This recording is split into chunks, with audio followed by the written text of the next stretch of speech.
একদিন বিকেলে তপ্ত মরুভূমির পথে হযরত মুহাম্মদ সাল্লাল্লাহু আলাইহি ওয়াসাল্লাম ক্লান্ত শরীর নিয়েও তায়েফের মানুষের কাছে পৌঁছালেন, মানুষকে শুধু আল্লাহর পথে ডাকতে। কিন্তু তারা তাকে স্বাগত জানালো না, বরং শিশু ও দাসদের দিয়ে পাথর ছোড়ালো। তার পবিত্র শরীর রক্তে ভিজে গেল, জুতার ভেতর পর্যন্ত রক্ত জমে গেল। তখন ফেরেশতা এসে বলল, হে মুহাম্মদ সাল্লাল্লাহু আলাইহি ওয়াসাল্লাম, আপনি আদেশ করুন, আমি এই দুটি পাহাড় মিলে পুরো তায়েফ জাতিকে ধ্বংস করে দেব।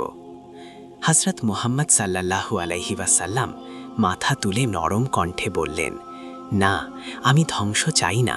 আমি আশা করি তাদের ভবিষ্যৎ প্রজন্ম একদিন আল্লাহকে চিনবে, ঈমান গ্রহণ করবে। রক্তাক্ত শরীর, কিন্তু হৃদয় দয়া ও ক্ষমার সাগর। সেদিন আকাশও যেন থমকে গিয়েছিল, কারণ দুনিয়া দেখেছিল দয়া ও ক্ষমার সর্বোচ্চ উদাহরণ হল হযরত মুহাম্মদ সাল্লাল্লাহু আলাইহি ওয়াসাল্লাম।